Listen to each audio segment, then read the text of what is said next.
صلى عليك الله يا فجرا بدا في القبلتين أقر نهجا معلنا.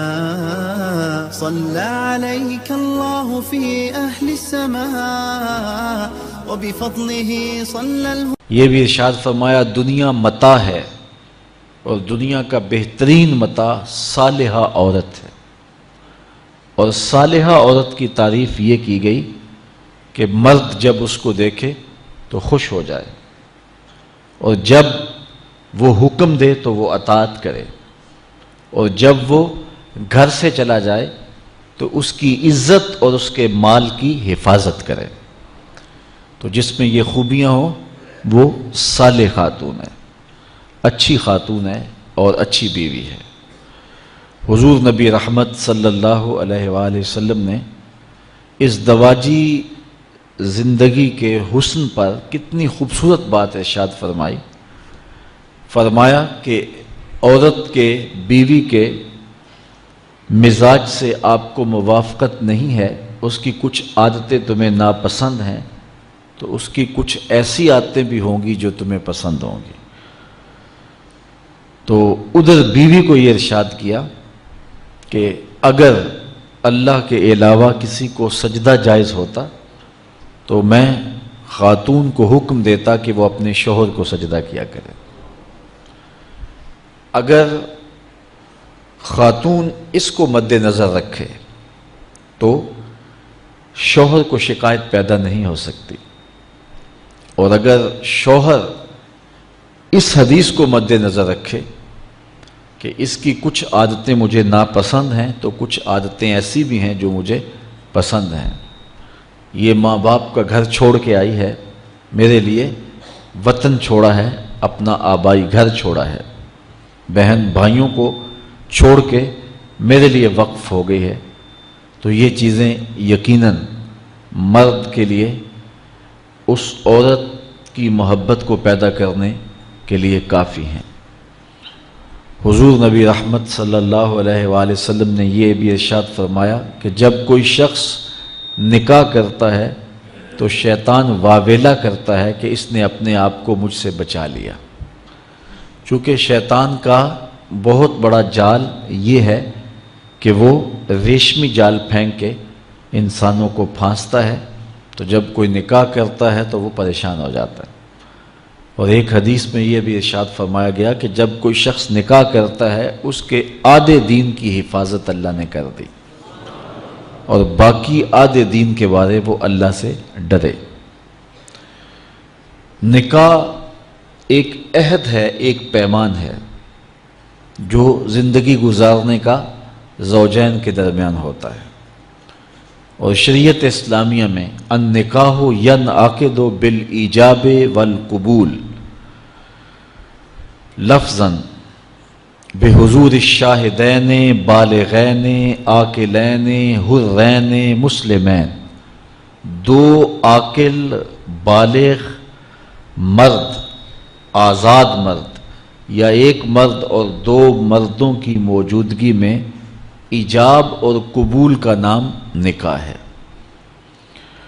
اور اس نکاح میں مہر مقرر کیا جائے، اور وہ مہر مرد کی حیثیت کے مطابق ہو۔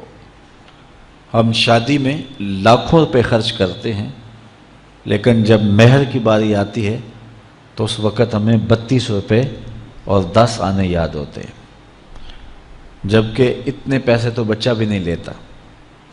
اور یہ مہر حق بدا ہے، یہ عورت کا حق ہے، تو یہ کشادگی کے ساتھ حق مہر پیش کرنا چاہیے، اور عورت کا حق ہے۔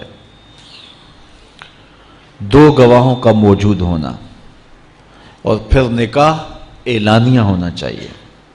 حضور نے ارشاد فرمایا اعلنوا ھذا النکاح واجعلوہ فی المساجد، کہ نکاح کا اعلان کرو اور اسے مسجدوں میں منعقد کرو۔ نکاح کے اعلان کے جو مقاصد ہیں وہ بچہ جانتا ہے، تاکہ جب زوجین چلیں گے آئیں گے کہیں بیٹھیں گے تو لوگوں کو پتہ ہوگا کہ ان کا نکاح ہوا ہے، کوئی شک کی نظر سے نہیں دیکھ سکے گا۔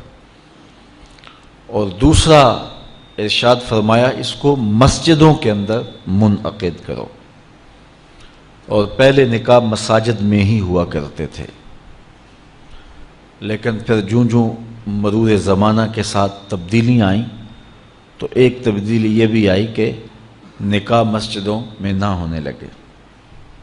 عیسائیوں میں آج بھی جوڑا گرجا گھر میں جاتا ہے اور پادری کو ان کے پاس نہیں آنا پڑتا، بلکہ وہ وہاں جا کر کے عبادت خانے کے اندر اپنے گرجا گھر کے اندر جا کے نکاح کرواتے ہیں۔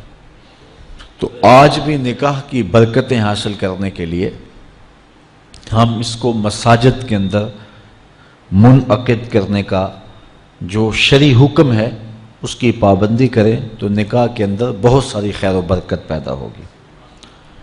آسان نکاح فرمایا گیا ہے وہ ہے جس کے اندر اخراجات بہت کم آئیں۔ ہم نے نکاح کو مشکل بنا لیا ہوا ہے اور اس کے ساتھ اتنے لوازمات پیدا کر دیے گئے ہیں کہ اس زمانے کے اندر بدی آسان ہو گئی ہے اور نکاح مشکل ہو گیا ہے۔ حضور علیہ السلام کے زمانے میں ایسا نہیں ہوتا تھا۔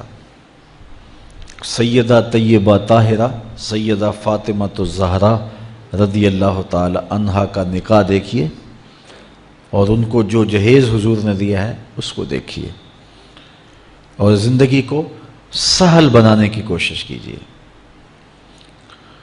آج جس کے ہاں 4 بیٹیاں پیدا ہو جاتی ہیں اس کی نیند اڑ جاتی ہے۔ ایک تو یہ کہ اچھے رشتے میسر آنا مشکل، دوسرا مرحلہ بیٹوں کی طرف سے بیٹے والوں کی طرف سے ایک لمبی فہرست ہوتی ہے کہ ہمیں یہ دیا جائے۔ بعض لوگ بولتے نہیں لیکن وہ کنائے میں اشارے میں بتا دیتے ہیں، اور اگر ان کی ڈیمانڈ پوری نہ کی جائے یا ان کی جو توقعات ہیں ان کو نہ سمجھا جائے تو بیٹی سسرال میں جا کے سکھ کی زندگی نہیں گزار سکتی۔ اور معاشرے کا کتنا کمینہ شخص ہے وہ جو کسی کی بیٹی کو اس لیے تنگ کرتا ہے کہ وہ جہیز نہیں لے کے آئی یا وہ اس کی خواہش کے مطابق اس کی توقع کے مطابق جہیز نہیں لائی۔ شریعت اسلامیہ نے تو نکاح کو آسان قرار دیا، اور یہ جو ہم اتنی لمبی چوڑی باراتیں لے کر کے چلے جاتے ہیں بیٹی والوں کے گھر میں، تو اسلام میں تو اس کا ایسا کوئی تصور نہیں ہے۔ 500 600 لوگ بیٹی والوں کے ہاں چلے جاتے ہیں اور جس طرح کسی محاذ پہ جا رہے ہیں۔ نکاح فی المساجد کا رواج اگر ڈالا جائے تو ہماری زندگیاں سوکھی ہو جاتی۔ یہ جو مروج سلسلہ ہے اس سے غریب لوگ تو پریشان ہیں ہی، امیر لوگ بھی سکھ میں نہیں ہیں۔ آج 1 کروڑ روپیہ شادی پہ خرچ آ رہا ہے، اور جس کی 4 بیٹیاں ہیں وہ ساری زندگی اسی کام میں ہی لگا رہتا ہے۔ اور غریبوں کی زندگی تو اجیرن ہے۔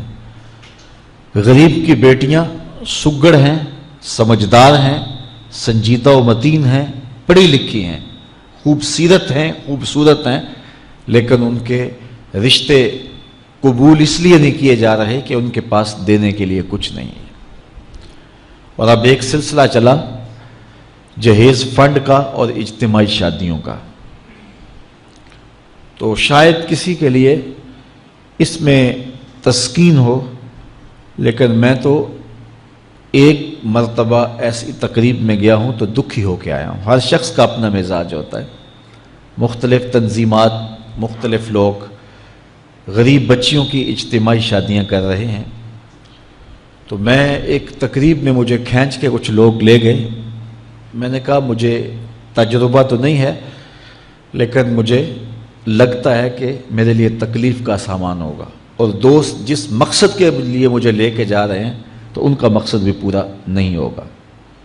ایسا ہی ہوا، ایک ہال میں 15 سے 20 بچیاں تھیں اور دوسری جانب 15 سے 20 بچے تھے، اور ان کے مہمان، ان کا ہجوم تھا، اور اسٹیج کے اوپر جو کرسیاں لگی تھیں ان پر مخیر حضرات بیٹھے ہوئے تھے جنہوں نے سرمایہ لگایا اور جہیز فنڈ دیے، اور تنظیم کے لوگ آ کے اپنی کارکردگی بیان کر رہے تھے۔ تو آخر میں انہوں نے مجھے کہا کہ ہم آپ سے کچھ سننا چاہتے ہیں، تو میں نے بیٹھے بیٹھے کہا کہ میں دعا کر دیتا ہوں، لیکن ان کا اصرار بڑھا، تو میں نے مائک پہ آ کے کہا کہ انسان کی زندگی میں 3 موقع ہوتے ہیں جس دن وہ مہمان خصوصی ہوتا ہے، اور سب لوگوں کی نظر اسی کے چہرے پہ ہوتی ہے۔ ایک جب وہ پیدا ہوتا ہے تو کالا کلوٹا بھی ہو تو ساری بستی اس کا منہ دیکھنے آتی ہے، اور اسے بہنیں چاند کہہ کے پکارتی ہیں، چاہے اس کا رنگ گہرا سیاہ کیوں نہ ہو۔ دوسرا موقع انسان پر اس وقت آتا ہے جب وہ دولہا بنتا ہے، تو سارے لوگ اسی کو دیکھتے ہیں اور وہ نگاہوں کا مرکز ہوتا ہے، اور چیف گیسٹ وہی ہوتا ہے۔ اور تیسرا وقت اس کے اوپر تب آتا ہے جب وہ چٹا لٹھے کا لباس پہنتا ہے، تو سارا شہر اس کا منہ دیکھنے آتا ہے۔ تو میں نے کہا ان غریب لوگوں سے آج تم نے یہ حق بھی چھین لیا۔ آج مخیر حضرات کو اوپر بٹھایا اور ان کو نیچے بٹھایا ہوا ہے، اس لیے کہ یہ غریب ہیں، اور کسی کے چہرے کے اوپر میں نے کہا خوشی کے آثار نہیں نظر آ رہے، اداسیاں ہیں، اور اتنے لوگوں کو ان کی غربت کا گواہ بنا رہے۔ ایک دم سکوت طاری ہو گیا حال پر، چونکہ مجھ سے وہ کچھ ایسی باتیں سننا چاہ رہے تھے جس سے ان کو داد ملتی۔ میں نے کہا تمہارے جذبے اپنی جگہ پہ، لیکن کاش کے رات کے اندھیرے میں ان بیٹیوں کے ماں باپ کو تم نے کچھ پیش کیا ہوتا اور یہ اپنے گھر سے رخصت ہوتی تو عرش والا رب بڑا راضی ہوتا۔ لیکن برا کرے نمائش کا کہ ہم نے ان بیٹیوں کا تماشا لگا دیا۔ میں ایک شہر میں گیا تو وہاں آج کل وہ پہلے تھا نا عمرے کے ٹکٹ محفل نعت میں، تو آہستہ آہستہ مجمع سمٹ گیا، تو اب ایک نیا سلسلہ شروع ہوا ہے کہ جہیز کی پرچیاں نکالی جائیں گی۔ تو اسی سال آپ کے قرب میں ایک جگہ 10 کے 15 جہیز فنڈ تھے، تو مجھے خطاب کرنے کے لیے انہوں نے کہا، تو بڑے شوق سے منتظم محفل نے بتایا کہ 15 بچیوں کا جہیز بھی نکالا جائے گا، اور اس پردے کے پیچھے ہزاروں بچیاں بیٹھی ہوئی ہیں۔ تو میں نے اپنی گفتگو میں کہا کہ یہ ظلم نہ کرو،